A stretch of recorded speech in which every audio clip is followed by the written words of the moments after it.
this event. We're very privileged to have a presidential candidate visiting our campus, Dr. Jill Stein.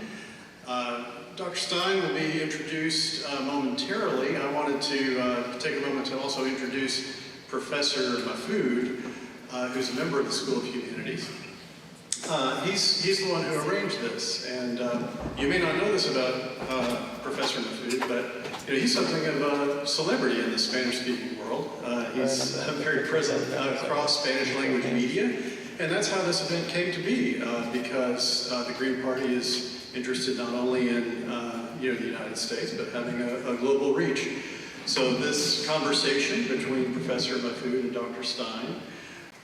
So I'd like to introduce the Executive Director of Jacksonville University's Public Policy Institute to say a few words. That's Rick Mullaney. So come on up, Rick.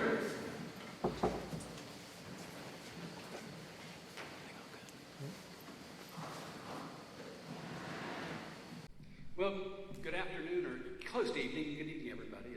As Professor Kimbrough told you, my name is Rick Mullaney. I'm the Executive Director of the Public Policy Institute.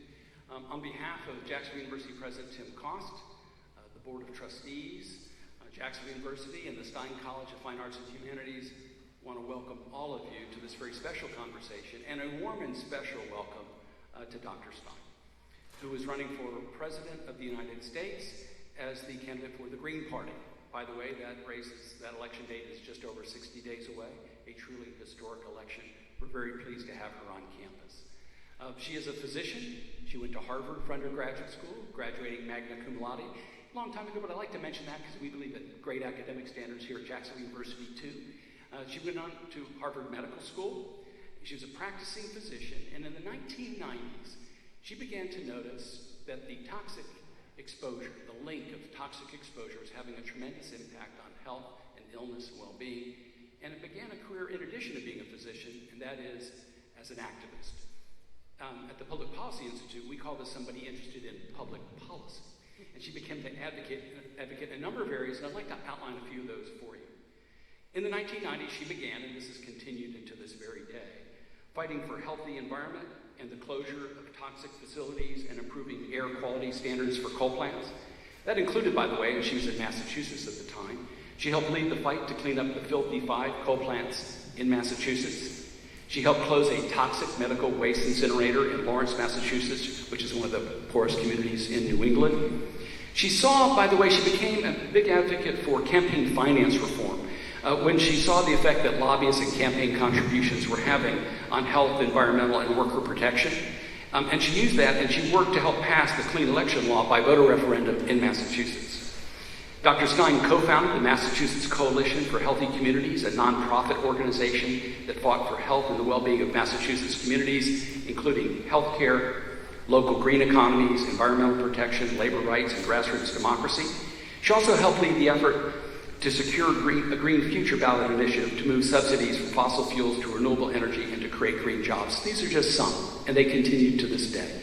With that passion for what we like to call public policy and others call career activism, no surprise that she would run for elective office. And by the way, she became the Green Rainbow Party candidate and running for governor of Massachusetts in 2002 and 2010. Unsuccessful in those bids, ran as a third party.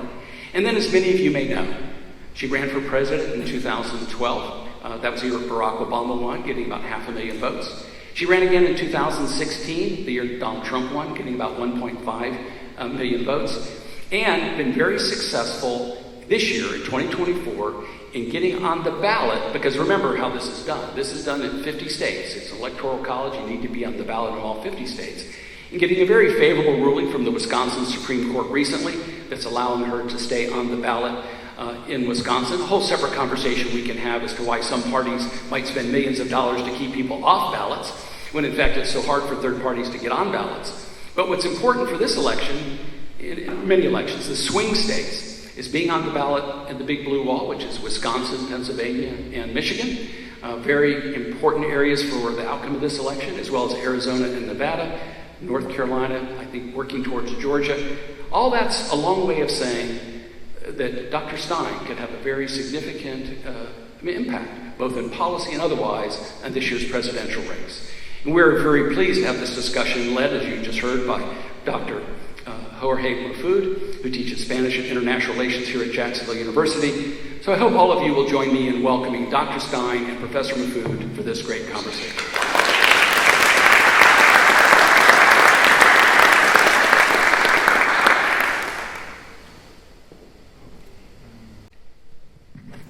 Okay, Jill, thank you very much for accepting our invitation to come to Jacksonville University. I didn't plan this, but we have to start with very bad news. A few minutes ago, we learned that a new shooting in a school in Georgia between Athens and Atlanta, I think it's called Appalachian High School, something like that, where 4 people were killed, 2 teachers and 2 students. In those cases, usually you have to expect a bigger number, you know, unfortunately. And this is unfortunately a never-ending story that is in some way connected to our conversation today. For example, connected to the lobbies problem. Would you like to comment briefly about that tragedy?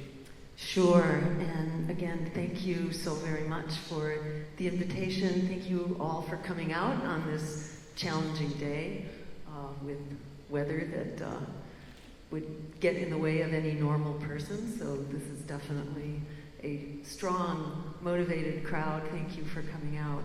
Yeah, this news about the school shooting in Georgia is absolutely tragic. Both the loss of life and the fact that it's a 14-year-old child, apparently now in custody for doing the shooting. So this is just tragedy upon tragedy. And the fact that this is so commonplace now in the US that we've had, at this point, I don't know what the number is, but it's lots of mass shootings. It's lots and lots. In spite of the strong feelings of the American people who want common sense gun control, the Second Amendment is here to stay, at least for the foreseeable future, but the American people want action, common sense action, which has enormous support for things like an assault weapons ban, the ban on further sales, and a voluntary buyback program, for waiting periods, for raising the age of purchase, for closing the so-called gun show loopholes, for red flag laws that clarify when gun owners are in a very dangerous position at risk for doing harm to others or to themselves. There are many things that we can do to reduce gun violence within the limits of the law. And unfortunately, we have very powerful interests, in this case the NRA, but there are many other examples of powerful lobbies who basically buy their way into either action or more commonly non-action to prevent the passage of laws that are broadly supported by the American people. And I would add that it's not only the power of lobbyists, but it's the very essence of our political system, which is bought and paid for by very big money. And it's well established that laws that move, policies that actually get passed in the US Congress are those that have the support of very powerful financial interests. There was a study done at Northwestern and Princeton maybe 10 years ago, something like this, a definitive study of decades worth of policy, which established very clearly that there is a near zero relationship between what the public's priorities are and what Congress actually passes. So this great tragedy that we're hearing about today, which is so commonplace, which could be greatly reduced, is unfortunately the rule and not the exception for how laws either get passed or don't pass, and whose interests our elected officials are serving in the current political climate. And I should just add, that's part of the reason why the Green Party exists. That's why people like me run for office. outside of the system of big money politics so that we can have policies that actually meet the needs and the really strong, urgent interests of the American people. Because we don't take that money, we do not take corporate money, we do not use the loopholes like super PACs, for example, which allows single donors to pour in millions, actually unlimited amounts of money, so-called dark money. There are many end runs around the rules of campaign finance, so-called victory funds, which began, I think, with the Hillary Clinton campaign in 2016, that allow a single donor to write one check for, now it's up to $1 million. A single donor can write $1 million check for the presidential campaign, and that money basically gets directed to that campaign, even though the laws, according to the Federal Election Commission, limit donations to $3,300 per election cycle. That's not a small amount of money, but it's a very small amount of money compared to $1 million and more if you're going through super PACs. So again, we have the best democracy money can buy, which is no democracy at all, which accounts for the fact that policies are being sold right out from under us, and it's commonplace for our elected officials to be taking marching orders from their big donors and from the parties that survive on that big donor money rather than meeting the interests of the American people. Yeah. You mentioned the Second Amendment. You know, the American Constitution is so old that it's like a religious text, so it's a matter of interpretation. A well-organized militia, what does that mean? In the 30s, the Supreme Court had a completely different interpretation to the current interpretation of what does that line mean. And that was basically due to the NRA lobbies that began in the 70s. So it's basically a matter of interpretation and regulation. You don't even need to change the Constitution. But to regulate in the airport, it doesn't apply, the Second Amendment.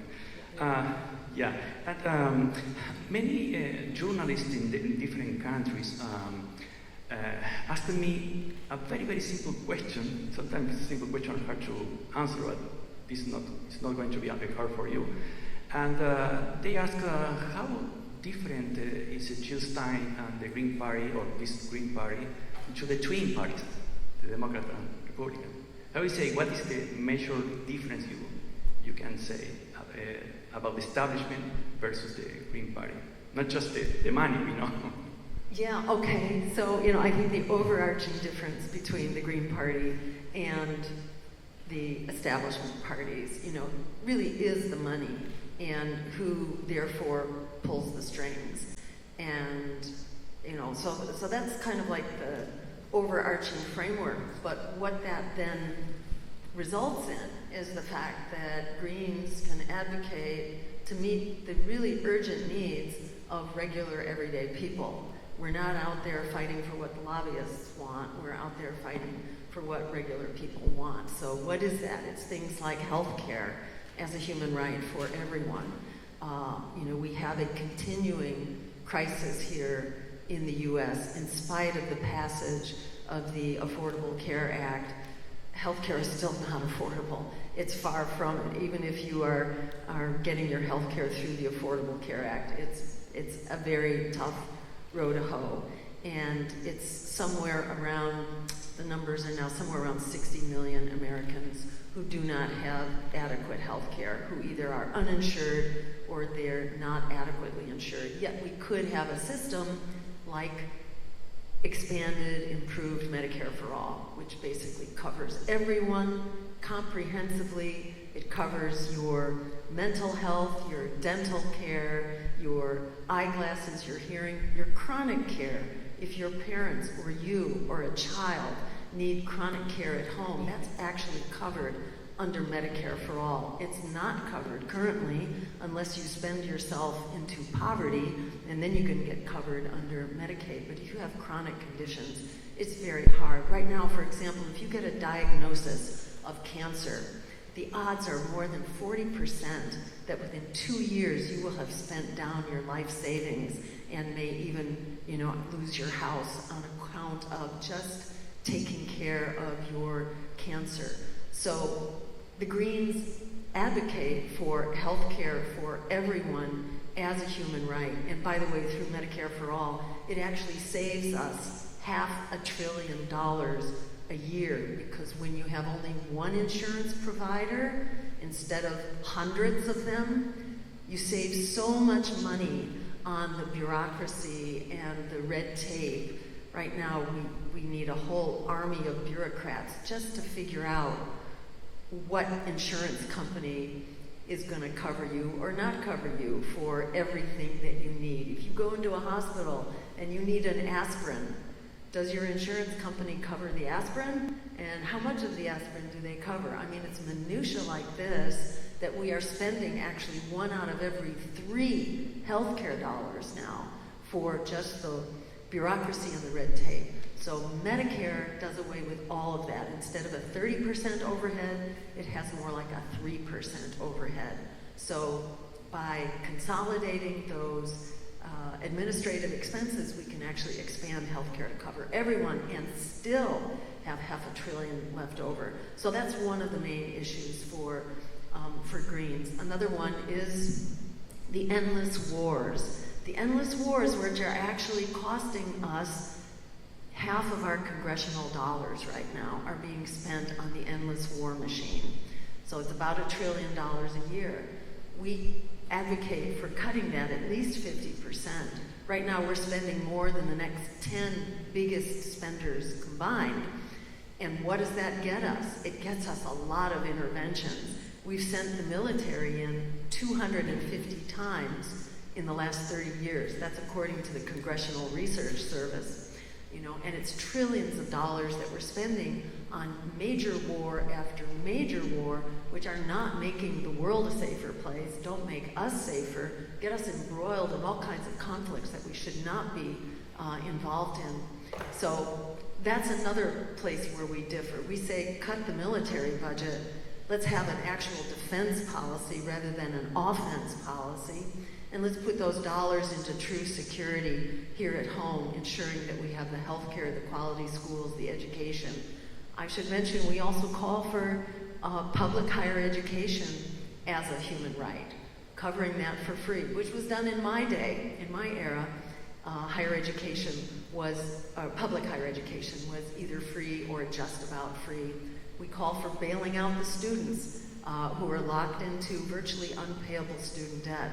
We call for paying that off as a major public investment to unleash incredible, productivity in our economy. We know from the GI Bill, every dollar that we spend on higher education is returned 7-fold back into the economy from what we get out of that investment. And I'll just mention one other thing about Greens, aside from our, environmental policies and all that, which maybe I'll go into later, but we also call for addressing the housing emergency. We have an absolute housing crisis in this country right now where half of all renters are spending 30 to 50% of their income, which is almost impossible. People are severely financially stressed trying to keep a roof over their head. We call for rent control on a federal basis right now to stabilize rents. We call for ending the power of private equity to buy up housing right now and basically just hang on to it in order to drive the cost up and lower the supply of housing. We also call for a tenant bill of rights so that you cannot be evicted simply because your landlord wants to upgrade and drive the rent up and gentrify the neighborhood. And we also call for so-called social housing. Back in the Clinton administration, Bill Clinton passed a bill called the Faircloth Amendment that ended public dollars for public housing. It basically ended the institution of public housing and allowed it to basically degrade over, the coming decades, so that there's very little public housing and the quality has been just really devastated over the years. We call for investing again in public housing as a social good. We call for housing as a human right in the same way that healthcare should also be a human right. These should not be allowed to be profiteered into absolute unaffordability and create the crisis that we have. For a reasonable investment, we actually call for 15 million units of affordable public housing, which is high quality, which is built according to integrated green principles, meaning they're very energy efficient. They are provided with public transportation so that they don't add to the problems of sprawl and pollution and traffic congestion and all that, and that we protect green space through concentrated housing. And include green space as an essential component of healthy communities and healthy housing. People are much healthier if we have access to green space and recreational space. Thank you, Jill. I would say that some Democrats will say, well, some proposals are similar to ours, etc. That's our policies, and we are going to go back to the plutocracy problem. But we still have a structural problem with the electoral system. The current electoral system is very indirect and rooted in the legacy of slavery. States like California, Texas, and New York require twice as many votes as Alaska or Mississippi for each elector, undermining the democratic principle of one person, one vote. Additionally, every state, regardless of population, elects 2 senators. So sparsely populated states like Alaska, less than 1 million people live there, have the same Senate representation as populous states like California, almost 40 million people live there. Currently, the real third party is in the US is we may call it abstention party, with about 80 million eligible voters not participating in the 2020 election. Biden received 81 million votes. Many feel their vote doesn't matter in solid red or blue states. For instance, in California, Biden got 11 million votes to Trump's 6 million. Even if 3 to 5 million people voted for the third party, it wouldn't change the electoral distribution due to the winner-take-all system, but it will be very significant, meaningful in many aspects. How difficult do you see this whole system to change and become more democratic without a strong third party? It's very hard to talk about democracy. Great point. So to summarize, the question is really how do we create a real system of democracy when there are so many things in our system right now which are quite anti-democratic. And, that includes not only the Electoral College, it includes the first-past-the-post system, which gives all the Electoral College votes to whatever candidate gets the largest chunk, and it may not even be a majority.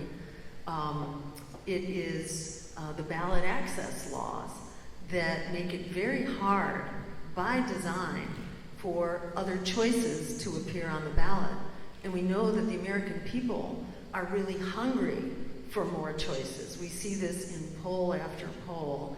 There's a poll that's run by Gallup I think it's every year actually, that asks people, are they satisfied with the two-party system, or do they see the need for another option? And that number keeps going up and up. It's now at a record 63% of Americans who say, yes, we really need another major political party because the two that we have are doing such a bad job of responding to the public interest. There are many things that contribute to this crisis of democracy, and the difficulty even getting on the ballot to be a choice for the American people who are saying, yes, we need more choices. That is part of the crisis. You may have seen some coverage in the news recently about the challenges to our ballot lines. We are fighting to provide another choice in this election, a choice which is anti-war, anti-genocide, pro-worker, addressing the climate emergency, things that are not actually dealt with at all by the other campaigns.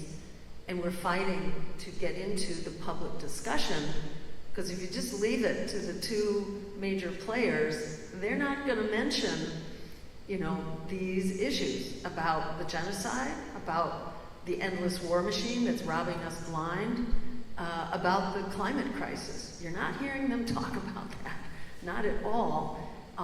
And the Democrats in particular claim to have solved the problem, but they're not solving the problem in the least. Maybe we'll get to that later. But they provide lip service without actually solving the problem. We know, for example, that both Joe Biden and Barack Obama broke all records for fossil fuel emissions and for exports, and made the U.S. the leading producer of fossil fuels at the same time that they're claiming to be the friends of the climate. Well, no, it doesn't work that way. The climate actually doesn't care about renewable energy. People do, but the climate doesn't. The climate really cares about fossil fuel production. And the Democrats have been every bit as bad as the Republicans, in fact, have exceeded Republicans, both in extraction on public land and the sales of public land for the purpose of fossil fuel extraction, and also for actually the emissions. So this problem is not getting solved at all. And that's why, fundamentally we are fighting to be on the ballot so that we can offer a choice. We also address the crisis of democracy in our system. One of the things I didn't mention was the role of money in politics, which has totally gone off the charts. You may have seen at the Democratic National Convention recently, coverage by, actually it was Chris Cuomo on News Nation, if you saw that. He mentioned the suites. Exactly. Yeah. They cost about from $500,000 to $5 million each. And so they were the donors, basically, and Kamala Harris was, talking about regulating and limiting the very wealthy and tax the rich, etc., which was obviously a contradiction. The third party also obviously is relevant, but today the New York Times published a report that shows that in local elections in the U.S., they mentioned 27,400 local elections, and out of those, 14,400 cases had only one candidate on the ballot. That is a single party candidate, mostly Republican in many, Missouri, the report mentioned Missouri, for example. But that is also connected with the plutocracy, and so we can revisit the plutocracy now and what we can call, instead of democracy, that it has a long roots in the U.S. history. Let me read a little bit. The post-Civil War mega corporations continue the legacy of the slave corporation, right? And in 1888, President Rutherford Hayes complained, the real difficulty is with the vast wealth and power in the hands of the few. Hundreds of laws of Congress and state legislatures are in the interest of these men and against the interest of working men. This is the government of the people, by the people, and for the people no longer. It is the government of corporation, by corporation, and for corporation. That was said in 1888 by President Hayes. In 2000, well, you already mentioned 2010, the Supreme Court held that corporate funding to parties cannot be limited under the First Amendment, and these limitless donations can sometimes be secret. According to a 2016 USA Today investigation, thousands of laws, they mentioned 10,000 laws, and about, I think, more than 2,000 passed by state legislation, were copy and paste of text that congressmen received from big corporations. Another proof of legalized corruption. And you have that note of Kamala Harris you already mentioned. So it looks like the political democracy is trapped into an economic dictatorship. So I see very difficult to a third party in the conditions that you have in the structural votes, conditions, money, etc., to change this reality. How is that possible from a practical point of view? Yeah, great. I mean, that's kind of the $24,000 question. How do we ever change this when the system is so locked down? And I want to come back to that in just a second, but I want to note that, like, as evidence of how hard it is to change, is the fact that, you know, the Democratic Party announced back in March that they had hired an army of lawyers to throw competitors like myself off the ballot, and RFK and Cornel West, and, you know, they're trying to throw their competitors off the ballot by hiring lawyers to basically conduct lawfare, which is essentially looking for little technical gotchas, violating the spirit of the law and finding little ways to end their competition, which is extremely anti-democratic from the get-go. They didn't stop there, though, and they've challenged us in 3 states. So far, we've prevailed. We've been able to fight them in court and to win and secure our ballot status so far in these 3 states. One more challenge to go right now. But they also started advertising for infiltrators and spies, and we actually have that job posting to manage infiltrators and spies in order to wreck our ballot access drives. And they also hijacked our public funding. There's just a little bit of public funding right now that was part of this system to create an alternative to corporate funding so candidates wouldn't have to sell their souls. So that program still exists. We are one of the few candidates and parties that actually use it. They were to have provided us about $300,000 almost 2 months ago for part of our ballot access drives, and they refused to provide that money. They found a technical excuse, basically, to hang on to it. We may be getting it in coming weeks, but they blocked it also to make it even harder to get on the ballot. You know, so, and this is the Democratic Party. Let me just describe one other thing that they did. This was in 2022, where they impersonated the Green Party, and they called up people who had signed the petition of one of our candidates running for Senate in North Carolina in 2022, running at the federal level for Senate. And they called people who had signed his petition and told them that they were the Green Party. They weren't the Green Party. These were people being managed by the Democratic National Committee, the DNC, hired people to basically fraudulently misrepresent themselves as saying that they were the Green Party and they wanted names taken off the petition because they decided they didn't want this guy running for office anymore. But they happened to call the co-chair of the Green Party and tell him that they were the Green Party and would he please take his name off the ballot petition. And he had the presence of mind to record the conversation, which was then brought to court, and the Democrats were convicted and found guilty of so-called operating with dirty hands. I don't know why they don't call that fraud and election interference. I mean, we talk about election interference from foreign powers based on tweets. How is it not election interference when you're fraudulently misrepresenting yourselves in order to get candidates taken off the ballot? So, you know, the bottom line here is that people always talk about the Republicans and how they interfere with democracy after the election. Well, the Democrats also do it in advance of the election, and they do it shamelessly. And, you know, it's not like we have to wait for Donald Trump for fascism to get here.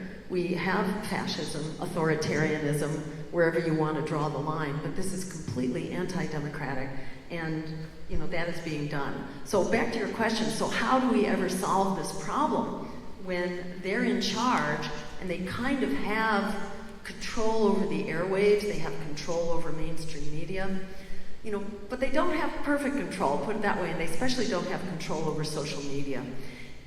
In the year 2020, as you pointed out, it was 1 out of every 3 eligible voters who did not vote because they didn't buy what was being rammed down their throats, the candidates. And back in 2016, the numbers were even higher that did not vote. It was more like 42% of eligible voters, something like that. It was a higher percentage that was not voting. So the American people are not happy, and they are looking for other options. And the question is, when is that tipping point going to be hit? Because right now people are struggling against incredible economic and racial disparities.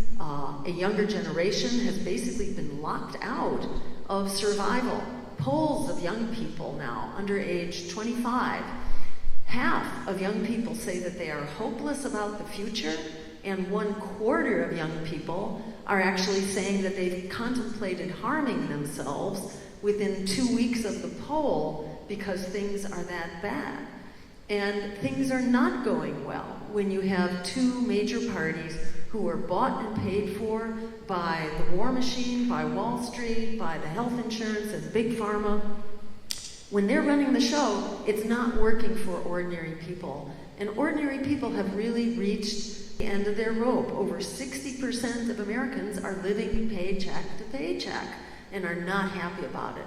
So the question is, when will we break through? In this race, because the genocide is it is a red line for many voters who are saying they're not going to hold their nose and vote for genocide, not with either party.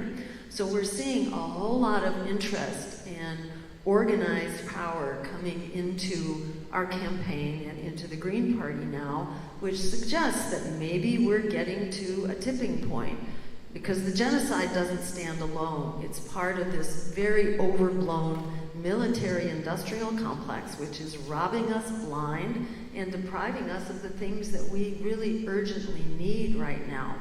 So, it's anybody's guess what will happen in this election. A poll was just released, I think, 3 days ago, something like that, of Muslim American voters showing that I am tied with Kamala Harris now. Basically, the vote is divided between the two of us. This is absolutely unprecedented and represents a huge drop in support for the Democrats. Arab Americans and Muslim Americans are taking the genocide very seriously because they are up close and personal to what's going on there. And Americans in general are very personally impacted by the squandering of our tax dollars on the endless war machine and the failure to actually provide health care and housing and quality education, things that countries far poorer than us, have a better shot at than we do here in this country. So I just want to make the point that this is a moving target right now.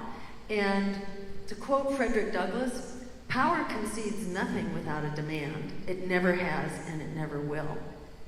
So that's number one. If we don't stand up for what we want, we're never going to get it. And people are forever being intimidated out of voting for what they want, whether it's peace in Palestine and Israel, whether it is cutting the war budget and putting that money into education here. People are forever being told, no, don't vote for what you need. Vote for whatever the powers that be tell you to do. And the question is, when are we going to break away from that? Well, the companion to the Frederick Douglass quote is Alice Walker's saying, the biggest way people give up power is by not knowing we have it to start with. If you add up the number of people who want to end the genocide right now, the number of people who are locked into student debt, that's 44 million. The number of people who are struggling with their health care, and that's about 60 million right now. You have more than a quorum. You have more than the numbers needed to win a three-way presidential race. So, in my mind, the answer to that question about how do we break through, the most critical thing is for us to exercise the courage of our convictions and to flick the switch in our own minds from being powerless, which is what we're told all the time, to being powerful to actually having the power to cast our votes and stand up, whether it's 5% or whether it's 51%. You have to start from where you are and build from there and not be intimidated out of your power. Power in democracy is our votes. If we're not using our votes, we're basically contributing to the shutdown of our democracy. Yes, some of us are waiting for a new 60s in the next decade. That may be more or less what you are suggesting, civil rights movements, etc. But however, in the last 20 years, we have been moving towards the Middle Ages. And now, in a more conscious way, there are some people, particularly in the Republican Party, with Vance, are more in favor of the dark enlightenment. That is a reversal of the equalities, democracy, certain ideals of the illustration, right?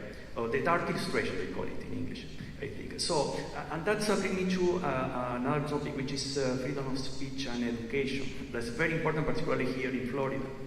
In June 2021, General Mark Milley responded in Congress about the critical race theory and the accusation of being woke.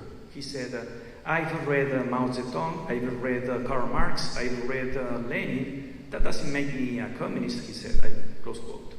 In 2021-2022, just 11 people were responsible for filing 60% of thousands of book challenges. Thousands of books were removed from schools and libraries. Here, Florida is the epicenter, right? Even topics or words like gay or slavery have been limited when not directly silenced. For freedom, the most devastating effect is not only censorship, but self-censorship.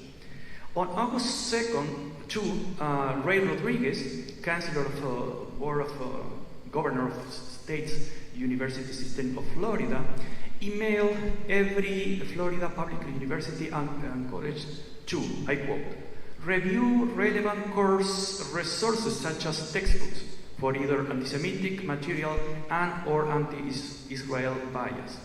Any course that contains the following keywords: Israel, Israeli, Palestine, Palestine, Middle East, Zionism, Judaism, Jewish, or Jews will be flagged for review. So some people and parties win elections repeating freedom, and once in power they practice bang, bang, bang, right? And my question for you, Jill, is why this open attack on academic freedom? Are we finally moving from making free speech irrelevant, like during the slavery?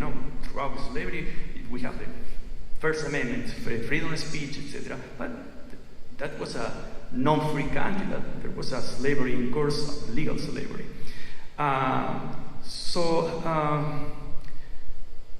Everything in the name of freedom. So why this, Jill?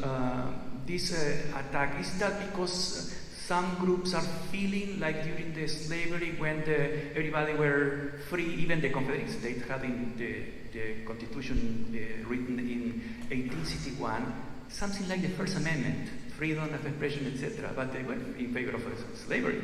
Why that? Because that was not in question for them. So is that because some people are nervous now that they are losing certain privileges, and instead of criticize, they began to legislate and ban? Is that because of a certain fear? Why that? That's a great question. So the question is basically why this attack on academic freedom, in the form of banning books and banning ideas. And the statistic you pointed out is really incredible, that just 11 people were responsible basically for banning 60% of the books that were banned. Was that in Florida? That must have been in the U.S. In the U.S. I mean, it's still but Florida is the center, and Texas as well. 11 people were responsible for 60% of book bans. I mean, that tells you how incredibly, anti-democratic this whole regime is. And I want to connect the dots here, because it's not just books that are being banned and ideas that are being banned. We saw with the assault on Julian Assange that went on for about 14 years, an absolute assault on freedom of the press. We're looking at an assault on freedom of speech and the right to protest, which is also under fire, both on campuses as well as, out there in the real world. We're looking at a ban basically on political discourse as well. Just yesterday, actually, we were in Tampa, Florida, where the so-called Uhuru movement, which is basically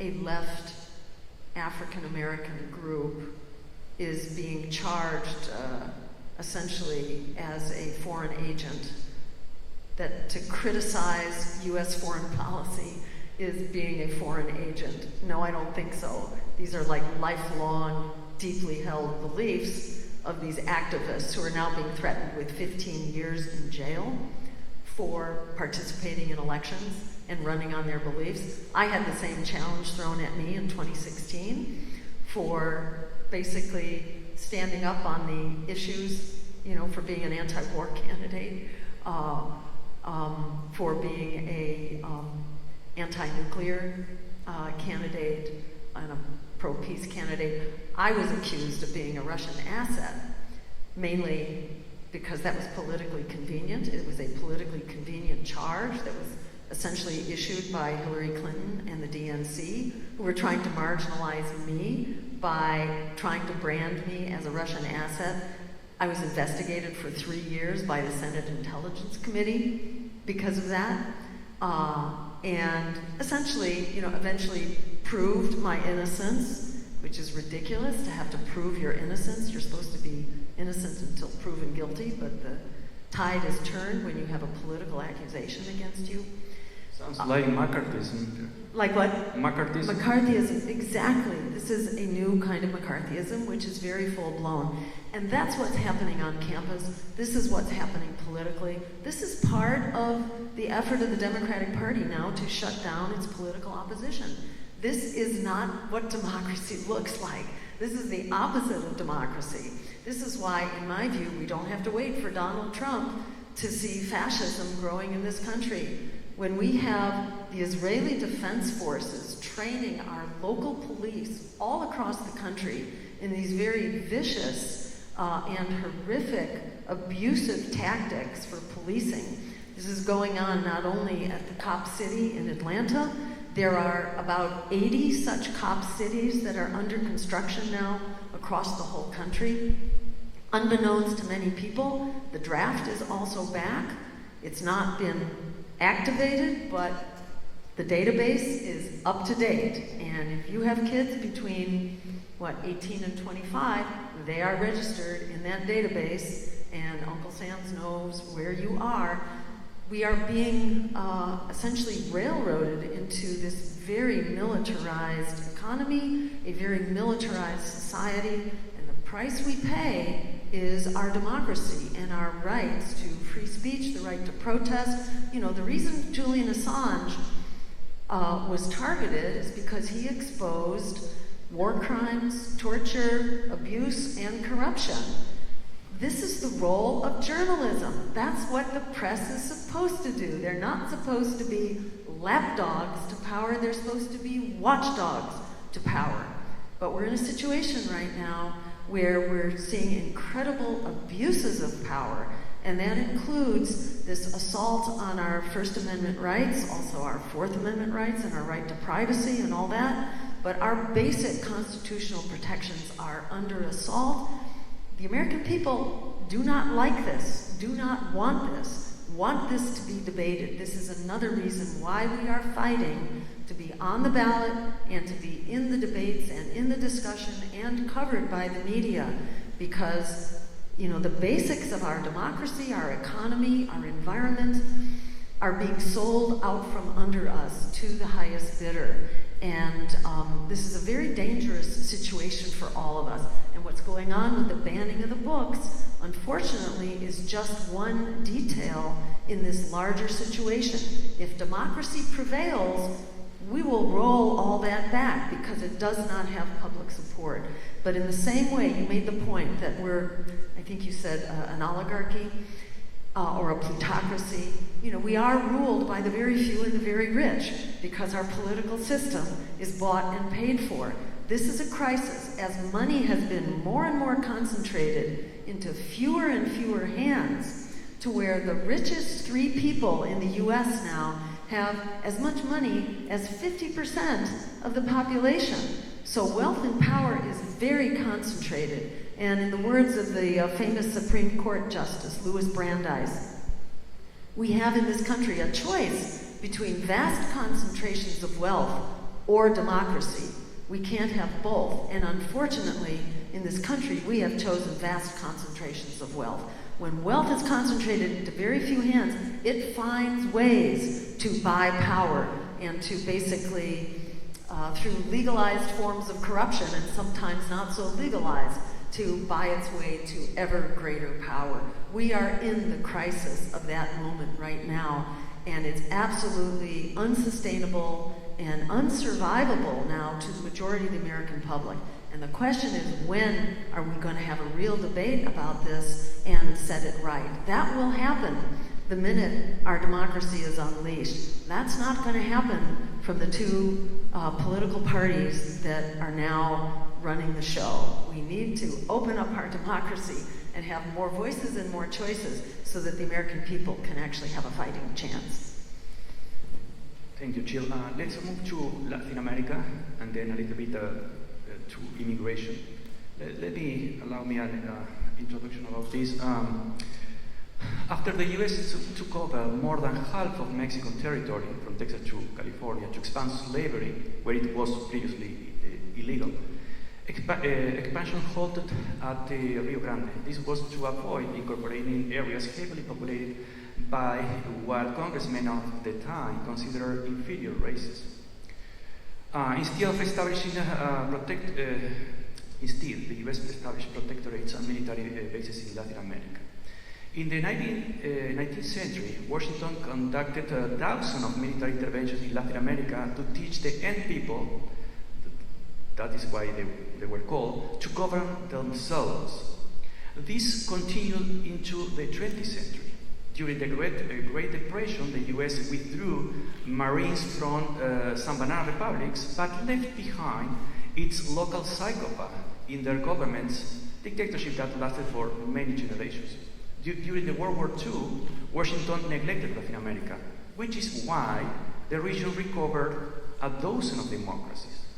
But just born, the CIA replaced the N-word with communist in every speech. Once again, Washington sent tsunamis of dollars to finance Latin American armies and coups.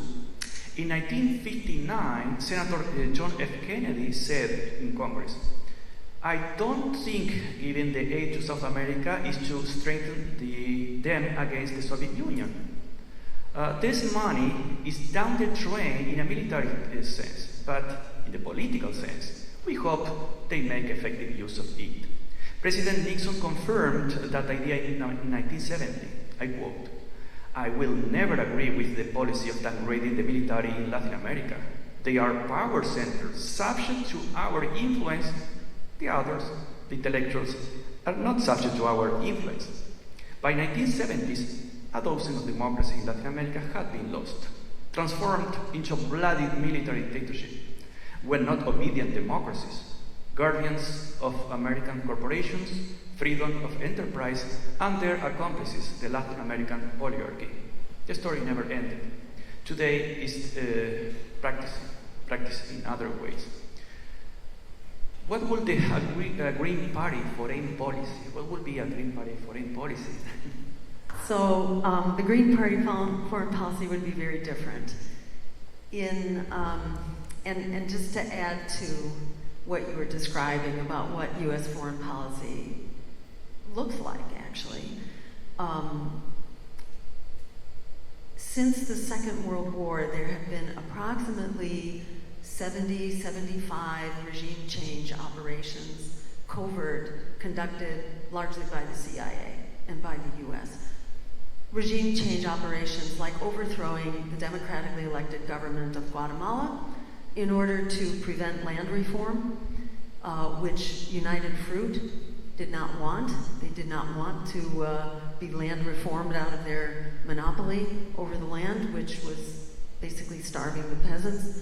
So, the CIA came in to the rescue and overthrew that government and installed one of their own. Same thing in Iran around the same time in the early 1950s, where the government of Iran, the democratically elected government of Iran, was going to nationalize the oil and use the oil supply of Iran for the Iranian people. And the US and the UK came in and overthrew Mossadegh and installed the Shah, a brutal dictator who was there for basically generations, a cruel and vicious dictator who was there essentially until the Islamic Revolution overthrew him. The point here is that when the US has come in to mess with other sovereign nations, we create an incredible mess that lasts for a long time. And this blows back at us as well through global instability, through failed states like in Libya, where there are open air slave markets after US and NATO intervention to overthrow Gaddafi in Libya.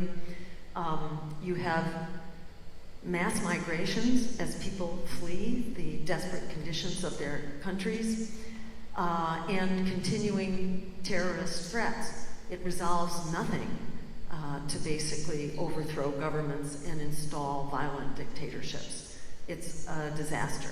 So the Green Party would have none of that.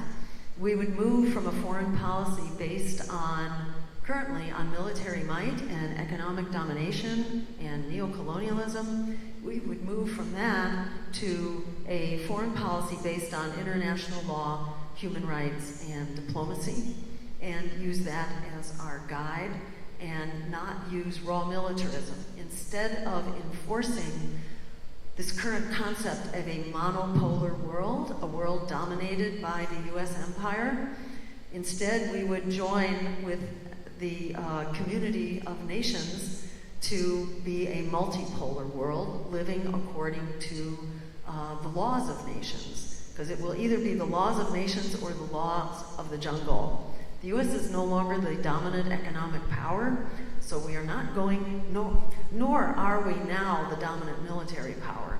So we need to kind of get with the program and start operating like a mature adult member of the community, not like the bully in the schoolyard, so that we can have a sustainable and peaceful world that will work for all of us, because this monopolar, imperial-dominated world is actually not working for anyone and is extremely unstable. We have at least 3 areas now of very serious conflict.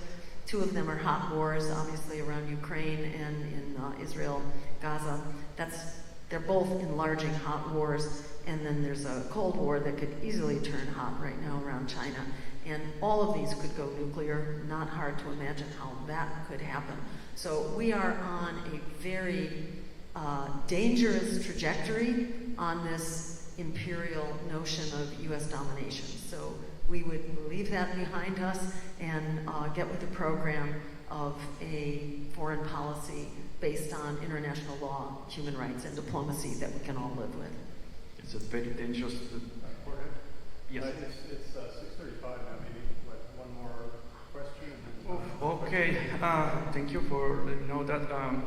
Very quickly about immigration. Illegal immigrants have a much lower criminal rate than the US citizens, despite having a disproportionate number of young males. Still, every time some of them commit a crime, he immediately makes the headlines, and politicians escalate the criminalization of a vast group that cannot vote and has no lobby.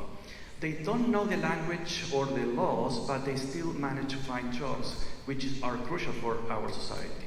Unlike outsourcing, they produce and consume here and are ready to work from the first day without the usual government investment of 12 or 20 years of education and health care. We are against illegal immigration, but also against criminalization of a very vulnerable group.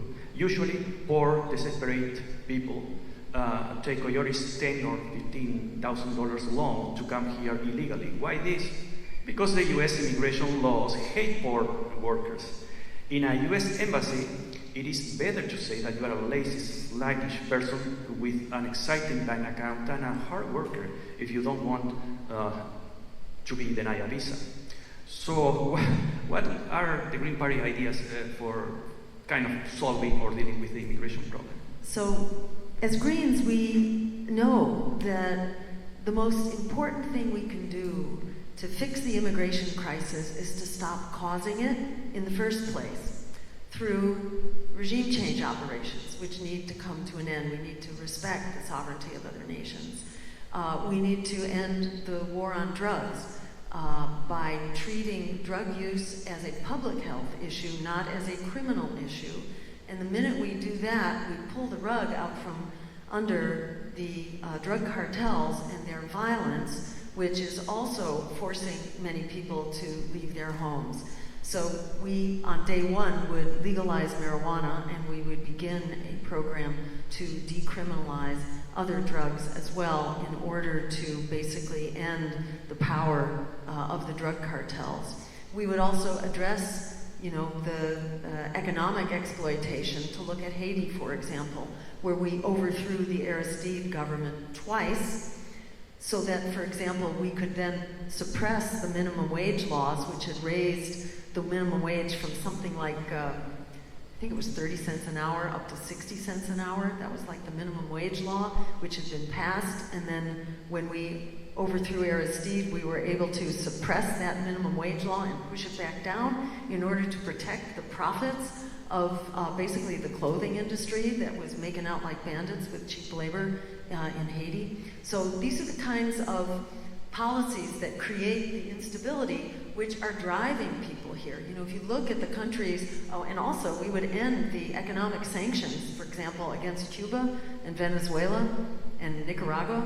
Economic sanctions are actually illegal. They are a violation of international law, and they drive incredible instability and drive people to forcing them to flee for their survival here. So number one, we would stop causing the migration crisis in the first place and greatly decompress the numbers of people who are having to flee here. We would also address the climate crisis, by the way, through a Green New Deal here, but also assisting other countries in their efforts to green their economies and cope with the climate crisis, because it is drought that have put millions of farmers out of work that is also driving much of the migration coming here. So we would address these drivers. Some of them can be addressed more quickly than others, like the drug cartels. That can be addressed fairly quickly, but not the other issues. That will take some time.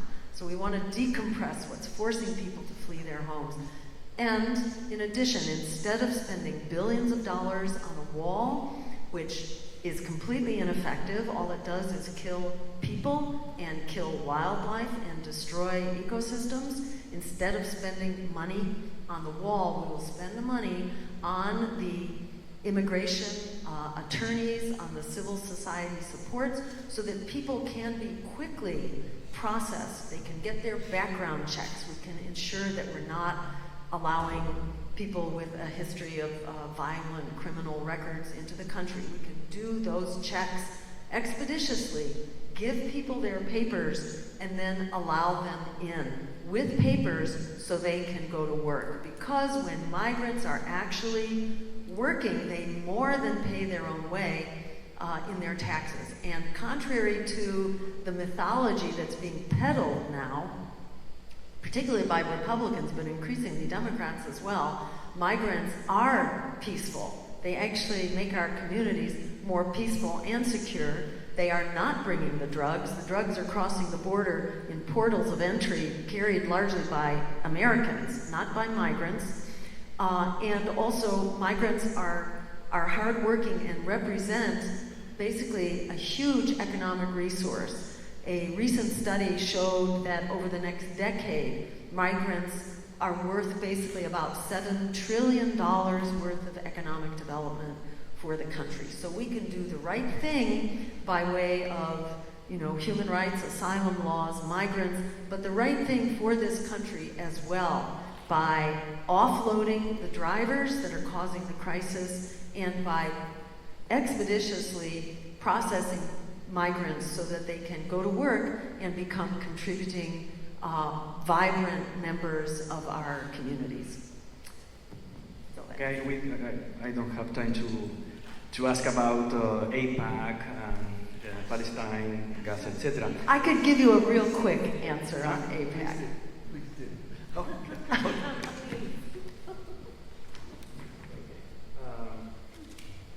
very quickly, Mr. Trump confirmed if you want to eliminate Israel, then we don't want you in our country. The positive is very interesting, our country. On August 15, Trump blamed our left-wing media institution for the rise of anti-Semitism. Anti-Semitism, historically associated with extreme right groups, has been on the rise due to the neo-Nazi revival in both the US and Europe, even before the recent conflict in Gaza. Mr. Trump blamed, I quote, a certain candidate for the presidency, for the President of the United States, which is hard to believe in our colleges and universities. Close quote. I think he was talking about you. Who else? Not Miss Harris, right? How do you respond to this very easy common trap of identifying Zionism with Judaism and anti-Zionism with anti-Semitism, for example? So that's a common mistake to think that Zionism and Judaism are the same thing. They are not the same thing. Zionism was actually regarded with a lot of skepticism within the Jewish religion for a long time. It's only recently that there's been such a strong focus on Zionism. But Zionism is a political ideology. It is not a religion. And we have a duty in this country to look carefully at our wars and the wars that we are sponsoring. I grew up in the Jewish community, attending a Reform synagogue right after the Holocaust, after the Second World War, and my community was coming to terms with the Holocaust, and we came to terms with that genocide by vowing that it would not happen again, not to anyone. And in the community as I grew up, it's not just the perpetrators of genocide that we held accountable the bystanders to genocide, the people who just looked the other way and let it happen. And we vowed that we would never do that. So, to my mind, that's why I am active in fighting against this genocide, because it is a crime against humanity. It is a crime against all of us. This is not a religious conflict. Jews, Christians, and Muslims lived in peace for millennia in Palestine, in Jerusalem. It was only with the arrival of the Zionists that conflict erupted. And that conflict was not just the Zionists against the Palestinians, it was also the Zionists against the Jews and the Zionists against the Christians as well. So there's a lot of just basic education that needs to take place right now. The National Archives of Israel only became available for public inspection and for historians to look at in the 1990s. So starting in the 1990s, there was a whole lot more awareness of what kind of happened even before Israel was founded. The issue was essentially that Zionists were intent on claiming this land, which did not belong to them. There were other occupants there, and having been the victims of a genocide doesn't make it okay for you then to conduct a genocide yourself. So this is a readily solved problem. It's solved by international law. And the International Court of Justice has had several rulings on this, as has the United Nations over and over again. The genocide needs to end. The occupation needs to end. Israel needs to withdraw from Gaza and from the West Bank, which they're also in the process of trying to appropriate now. And the apartheid government of Israel also needs to end, and the ethnic cleansing. This did not begin on October 7th. This has been the story since before actually the founding of the state of Israel. So this began somewhere around 75, 77 years ago, in fact. So this is solved by international law and human rights. To look the other way is to basically give a thumbs up to the torture and murder of children on an industrial scale. The issue is not, the issue of people like myself and most Americans, I must say, 68% of Americans, according to a Gallup poll, a Reuters poll, who want an immediate end to the genocide. That is not anti-Semitic. To say that it's anti-Semitic to object to genocide is like saying that Jews approve of genocide. And to my mind, that is the most anti-Semitic thing that anyone could say. I feel like it's being faithful to the highest principles, not only of Judaism, but of Islam and Christianity and just plain old humanity. To say that we cannot allow this absolutely senseless slaughter for no justification whatsoever to continue. It needs to be stopped, and the rules of international law need to be abided by. We can make this happen with a simple phone call. Ronald Reagan did that when Israel had entered Lebanon pursuing the PLO, which was basically the Hamas of its day. It was the resistance force of its day. And thousands of people were being massacred in Lebanon, and Ronald Reagan picked up the phone and he told Menachem Begin, the current prime minister at that time of Israel, that had to stop, that Israel had to withdraw its troops and had to end the missile strikes and the bombing. It was over that day. Dwight Eisenhower did the same thing when Israel went into Egypt. We need to do the same thing right now. It's as simple as a phone call, and if Israel and Netanyahu, who is a war criminal, will not comply, then the weapons are cut off. We should not. It's actually against U.S. law right now. It is against U.S. law to be providing weapons to countries that are violating human rights, that are interfering with the delivery of humanitarian aid, and which are out of compliance with nuclear weapons treaties, which Israel is by having nuclear weapons in defiance of the Non-Proliferation Treaty. So based on 3 laws, it's actually illegal for the United States to be providing military assistance to Israel right now. So we are entirely within our rights. In fact, it is illegal for us not to be doing that right now.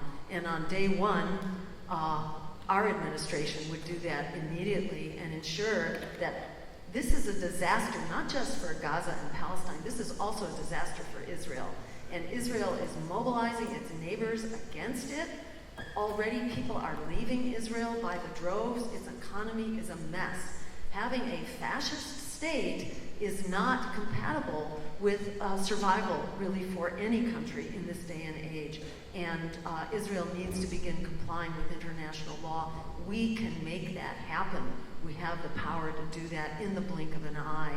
Otherwise, we are normalizing the torture and murder of children on an industrial scale. We are making mincemeat of international law. We are not going to be top dog around the world for very much longer. So we ourselves need international law here in the U.S. to ensure that we have a world that is survivable for all of us. Because given the weapons that we have right now, not just us, but Russia and China, and probably Iran too. There's a lot of weapons out there that can transcend boundaries readily. We cannot feel just because it's over there, we're safe. We are all in the target hairs. We are all being impoverished by this endless war machine, and we are all endangered by it as well. So we need to step up to the plate and get with the program, start supporting international law instead of tearing it down, and that begins by ending the genocide in Gaza now. Thank you very much. Ricky, you want to Q&A?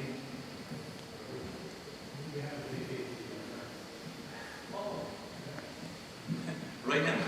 Unfortunately, we're out of time. However, I hope all of you will join me in thanking Dr. Stein and Dr. Majfud for their time today in this discussion, this very lively discussion. All of you have joined me.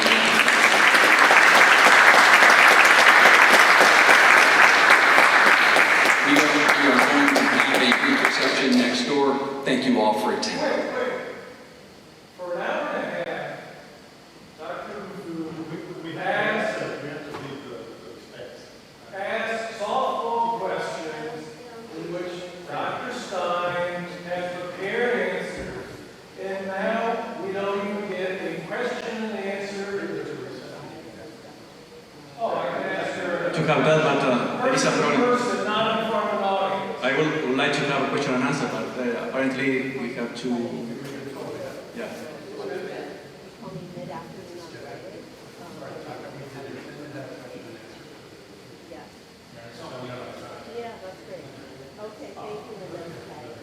Thank you all. I'm sorry, time ran out for us. Thank you all very much.